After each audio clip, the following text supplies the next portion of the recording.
Welcome to the White Spring Bunker. These halls were built to safeguard some of the most prestigious members of the United States government. Now we are all that remains, though we are always looking for men and women capable of helping us restore what has been lost. In return, we offer this, our refuge from the world above. Please, take your time and look around. We've made great efforts to restore this place to its former glory. Welcome, member, to our little enclave. Welcome back, members. As always, I am the Operative, your designated tour guide and host here at the White Spring. Today, we are launching a re-recording of our special Halloween episode, which originally debuted as part of the Fallout 76 Chad podcast. Grab a seat by the fire, snuggle close to your loved ones, and enjoy the Fallout 76 Halloween special, Vital Equipment.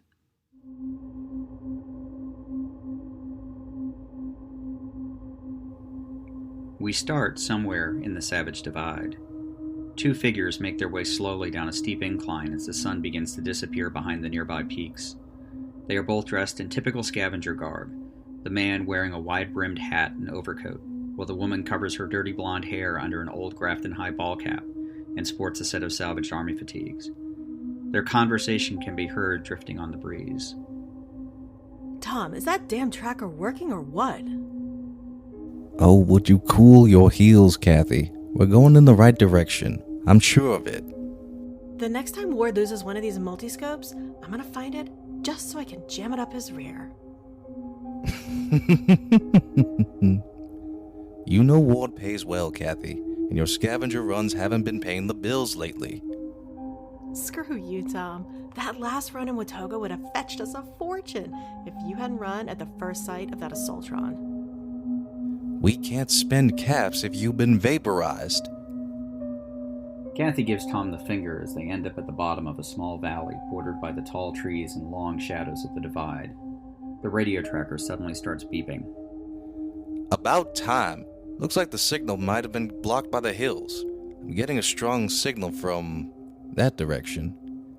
Tom gestures to the far side of the valley. Kathy eyes the terrain, imagining a Wendigo or super mutant behind every rock, and pulls out her hunting rifle, making sure it's loaded and the safety's off. Tom walks slowly forward with Kathy behind as the tracker beeps louder and more insistently.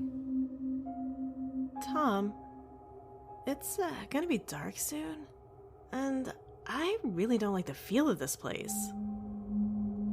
He ignores her and keeps walking. Why don't we make camp back at the bluff and come back down here in the morning?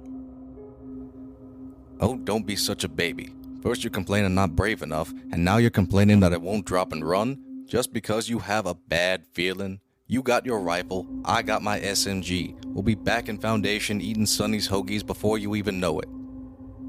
Tom picked up the pace as the last rays of sunlight faded over the mountains, leaving them in a deepening gloom. Kathy wanted to turn on her flashlight, but she was too seasoned of a wastelander to give away her position for what was probably little benefit.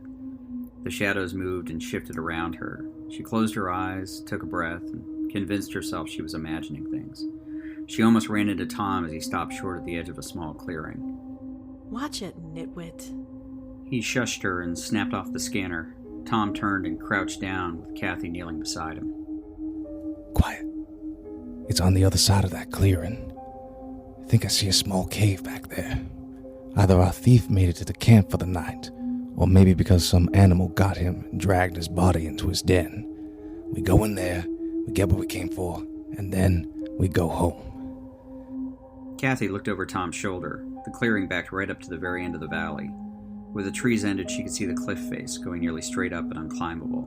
A little to the left, in a cleft in the rocks, there seemed to be a small cave entrance. Nothing moved. Even the normal sounds of insects had receded into silence. There are times I really hate you, Tom. Oh, I love you too, Kathy. Now let's put some food on the table. He unslung his SMG and motioned for her to cover him. She watched him hug the tree line as he snuck towards the cave entrance. Kathy scanned the area, looking behind and again trying to shake the feeling that there was something moving out there. When she looked back, Tom was waving at her. She quietly made her way over to him. From here, Kathy could see the entrance was about man-size and covered in some kind of moss. Without the tracker, they probably never would have spotted it, especially in the dying light. She was just about to say something when Tom shushed her. Quiet. I hear something. Kathy listened as well. At first, all she could hear was the breeze blowing through the trees, but as she took a half step closer to the entrance, she heard something else. Some kind of hissing coming from inside. What the hell is that, Tom? Some kind of snake? Nah. Thought I heard someone talking just a second ago, and whoever is inside might be hurt. I'm going in, but I want you to be right behind me, okay? Kathy was just about ready to object because nothing felt quite right, but she knew Tom was a stubborn son-bitch when he wanted to be. He slipped into the cave with her staying close. It went from dark to nearly pitch black. They moved mostly by touch, keeping one hand on the wall and the other on their weapons, inching forward and listening. The hissing sound was getting louder. Kathy thought she heard words in the hissing, but nothing she could understand. They both could smell smoke and saw a dim light flickering around the corner. Tom! What? Let's get out of here. We can come back when it's light. Just cover me. Promise. When we get back, I'll get you something nice. Kathy steeled herself as Tom inched forward, closer to the light. He raised his SMG and lunged around the corner with Kathy a few steps back. She was just turning the corner when she heard Tom speak. What in the ever-loving hell? As her eyes adjusted to the light, she found herself in an alcove. There had been a small campfire in the middle, but now it was just embers giving off a faint glow. She scanned the rest of the space, seeing only a few small boxes and packs filled with scrap, and in one corner sat the multiscope they'd been looking for. Kathy was about to take a step forward when Tom held out his arm and stopped her. He pointed at what she thought was a rucksack. It was their thief, but it wasn't at the same time. It is us. We are it. It hurts. The body seemed to be glowing and looked like nothing Kathy had ever seen before. Was he burned?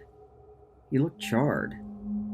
Tom edged closer to the body, lowering his gun. Hey buddy, you okay? We're just here to help. We are one. The body suddenly sprang to life and leapt at Tom. Shit! Tom was thrown on his back, the thief on top of him. Kathy tried to get a clear shot, but in the confined space she only saw Tom and the body thing rolling around on the floor in a mass of flailing limbs. Get it off! Get it off me! Get it off me! She took 2 steps forward and slammed the butt of her rifle down on the thing's head just as it was sinking its teeth into Tom's arm. A sickening thud reverberated as its head caved in and it slumped over. Ah! Tom cradled his arm as he slowly rose to his feet. The body lay to the side, still faintly glowing green. Kathy could see that Tom was pissed. He kicked the body several times and let out a string of curses that would have made a raider blush. Kathy got a closer look at the body as Tom walked in a circle to try to calm himself down. The thief looked like he'd been burned in a fire. All of his exposed skin was the color of charcoal, with glowing veins running along the surface, and it was still warm. Not just warm, but hot to the touch. Get the multi-scope and let's go! Let's go! Let's go! Kathy got up and grabbed him by the arm. Let me look at you first. Sure enough, he had several scrapes and cuts on his arms and one nasty-looking bite mark. She sat the pack down and took out the med kit. She poured a bit of water on the wounds, followed by some disinfectant, making Tom wince. Sorry. As a precaution, she also gave him a shot of antibiotic and wrapped up his arm with the last bit of gauze they had. It wasn't the best field dressing she'd ever done, but it would do until they got back to Foundation. Tom gave the body one last kick for good measure, then packed up the multiscope. Kathy was confused. Did the thief have some kind of disease or a horrifying skin condition? They'd only been in Appalachia for a short time with Foundation, but she'd never seen anything like this. She would talk to Aubrey when they got back. Maybe he knew something about it. Come on! Let's go! Tom had grabbed some of the scrap lying around the cave and stuffed it into his pack. He considered it to be partial compensation for all the trouble they had just finding that damn multiscope. Maybe Kathy had a point about telling Wade where he could shove it. Backtracking out of the cave, Kathy knew something wasn't right. The valley had initially felt empty, but now it felt different. Hold on. She turned on her flashlight and immediately regretted it. Illuminated by the cone of light, they saw more blackened things coming out of the tree line. Dozens of them, each glowing faintly, with some having some kinds of crystals growing out of their charcoal skin. not us. Well, Tom and Kathy took a step back, and the creatures surged forward. Run! Run! Get to the cave! They turned tail and made it just ahead of the horde. Tom spun and fired his SMG while Kathy was working the bolt of her rifle as quick as she could fire.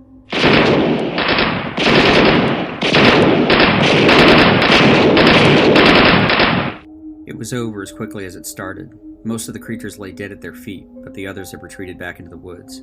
There was no telling how many more of them might be out there. Well, looks like we have to wait until morning anyway.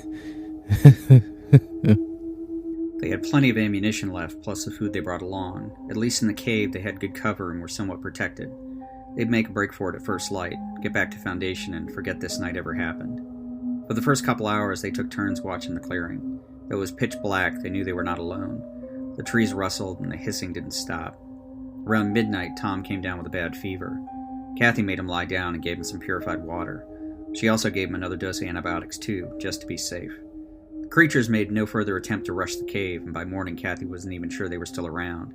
She could hear the songbirds and even see frogs jumping from one side of the clearing to the other, though they made a wide berth around the bodies of the dead. Kathy had been checking on Tom every hour. Despite the antibiotics, his fever still hadn't broken. If anything, it had gotten worse. Sweat was pouring down his body, and his brown hair was matted and brittle. Tom, we need to get you back to Foundation. We can't stay here. Can you move?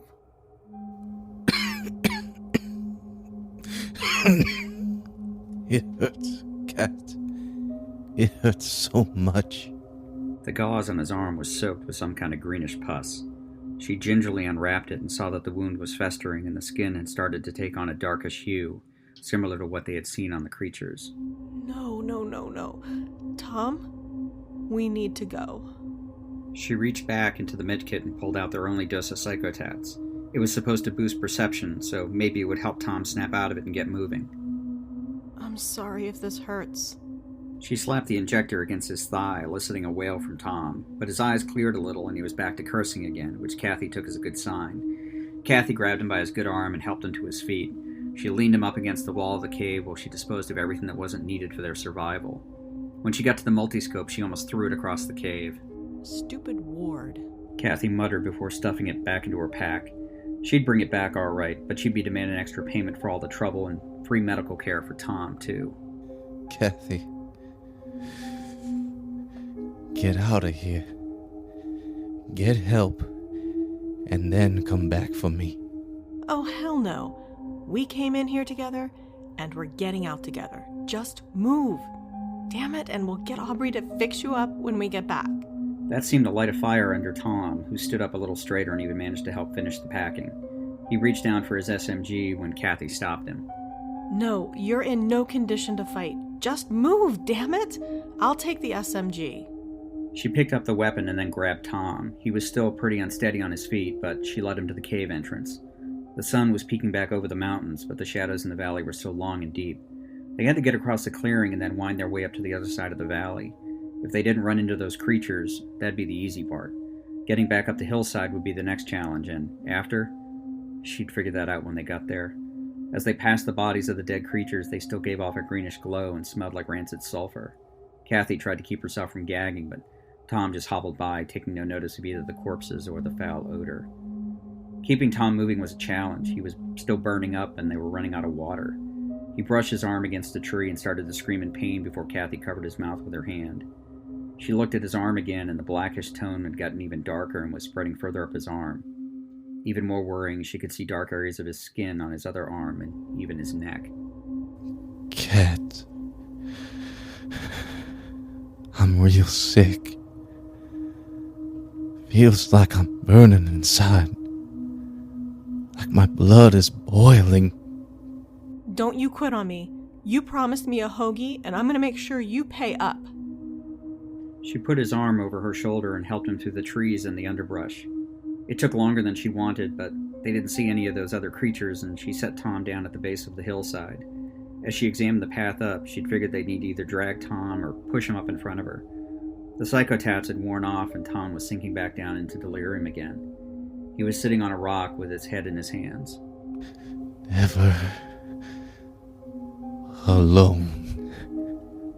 Kathy walked over and took his hand, and she nearly jumped back when he looked up at her. His eyes had changed to a pale yellow, and his hair was starting to fall out. Oh my God, Tom, get up, please. She could see the eruptions of yellowish veins on his skin spreading as she watched. Can't. Stop. Can't. Stop. There was a rustling in the undergrowth behind them. She unconsciously took a step back as several of the creatures emerged from the tree line. No, no, no, no, no. They shambled forward, hissing at her. Always together. Never alone. Tom fell in with the creatures, chanting as they advanced. Kathy took another step back, bringing up the SMG. She needed to pull the trigger. She wanted to pull the trigger, but she couldn't. That thing was still Tom. He walked towards her, arms outstretched, hissing at her. He was almost on top of her, almost touching her, when she finally hit him with the butt of her gun, knocking him back onto the ground. For the briefest of moments, she saw recognition in his eyes. Cat. Run. She finally snapped to as the rest of the creatures were nearly upon her. In a panic, she turned and started clambering up the hillside. Tears streamed down her face as she grabbed rocks and saplings to pull herself up. The sharp stone edges and broken branches cut her skin, but she kept moving as fast as she could. She could still hear the creatures behind her, now wailing and hissing at her, and she expected they'd be right behind. It seemed like she'd been climbing forever, but it must have just been a few minutes, and then she found herself on the overlook that they'd been the day before, hands on her knees, gasping for air. The blood from her many cuts and abrasions dripped on the rocks, staining them as she looked back. Her eyes went wide when she saw the creatures bounding up behind her. She ran. She didn't know where she was running to, only that she needed to go. A quick look over her shoulder confirmed that they were now level with her and still running. Worse, she could see Tom among them, almost indistinguishable from the others. She could hear them getting closer, screaming at her. She willed herself to go faster, even as her muscles rebelled and her lungs hurt from the exertion. Up ahead, Kathy could see the top of the ridge. If she could get there, she could start sliding down the other side and put some distance between her and those things. She had to get away, get home, be anywhere but here. She glanced back again, and the creatures were no more than a few dozen feet behind her. It was a mistake. Kathy never saw the outcrop until she barreled right into it at full speed. She was knocked on her back, and the contents of her pack scattered across the ground. On the verge of unconsciousness, Kathy could hear the quick shuffling of feet, and as she started to black out, she thought she heard the sound of gunfire, distant but growing closer. The last thing she felt before the darkness closed in around her were hands dragging her along the ground. And then nothing. Sometime later, Kathy was dreaming of Tom. They were together, laughing, drinking. He reached out to touch her face, bringing her in close for a kiss. When she opened her eyes, she was staring into the face of one of those creatures. It opened its mouth, and she screamed. Kathy woke with a start. She blinked her eyes several times before looking around. She was in some kind of hospital bed, maybe. She was hooked up to several different machines, along with a couple of IVs feeding into her arm, and she was dressed in a simple medical gown. The room was stark white and sterile. A large sliding door dominated one side, and in the other, a small table and a single chair. Next to it was a standing terminal, but its screen was blank. Looking up, Kathy saw a camera pointed at her. She had a bit of a headache, and her arms were covered in bandages. She was sore all over, but at least she appeared to be in one piece. Hello? The camera beeped, and she could see the lens focusing on her. Then she heard a voice coming from the intercom. Our patient is awake. Someone will be in shortly. She lay back on her bed. Oh God, she thought. She lost Tom. He was dead. No, not dead. He'd, been infected? What happened? What was it? Tears welled as she felt the loss of her love, her partner. After about 10 minutes, she heard footsteps and a clanging coming towards the door. It slid open, and in walked a young woman wearing some kind of uniform, a military one by the looks of it, followed by 2 protectrons. Kathy noticed a long scar running down the right side of the woman's face. She smiled and walked over to the bed. Good morning. My name is Colonel Valeria, with the Enclave. And who would you be? I'm Kathy, from Foundation. Where am I? You are a patient in our facility. We're currently below the White Spring Resort, if you know where that is. How did I get here? You were very lucky. One of our teams was patrolling the area and just so happened to run into you. The Scorched. Scorched? That's what we call those things you saw. They were almost on top of you, but our team managed to drive them off and got you out of there. They carried you all the way back, and here you are. Tom, I was with someone. I think he got infected or something. Oh, yes. Unfortunately, it's a plague. It infected just about everyone else in the region long before the folks at Foundation showed up. But again, you are a lucky girl. You have a clean bill of health, no infection, and in fact, that's quite a bit of luck for us, too. Kathy tried to take it all in, but she was still confused. While there isn't a cure for this disease, we do have the vaccine. In fact, we were just about to go talk to the folks at Foundation about making sure they got inoculated. However, we also heard that the leadership over there, this Page fellow, can be quite stubborn. Kathy nodded. She liked Paige, but he could be thick as a brick sometimes. The door slid open again, and an orderly walked in with a tray of food, what looked like some fancy lad snack cakes and several bottles of Old Possum beer. He put the tray down on a small table, took a quick glance at Kathy, and left.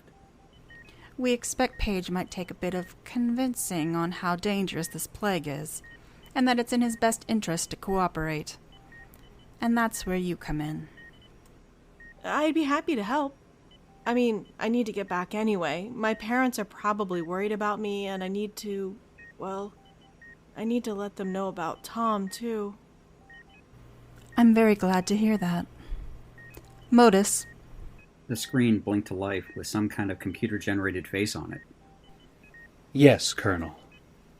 We can begin the infection procedure immediately. Wait, what procedure? What are you talking about?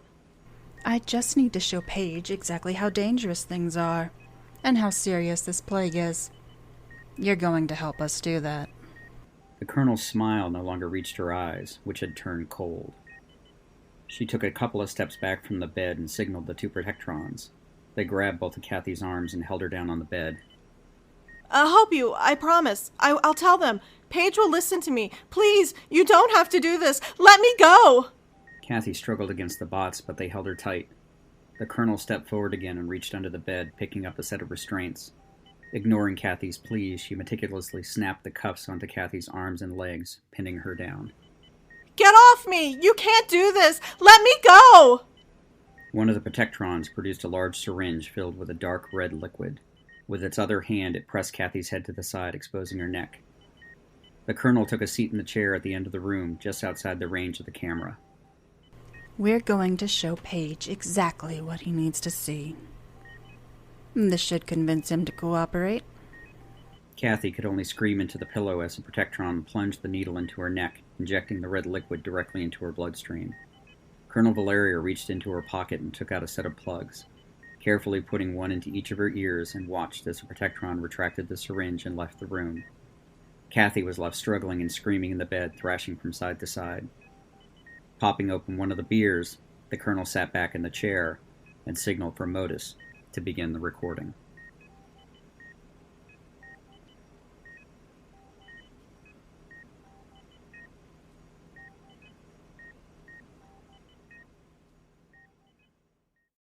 Members, we look forward to your next visit, to our little enclave.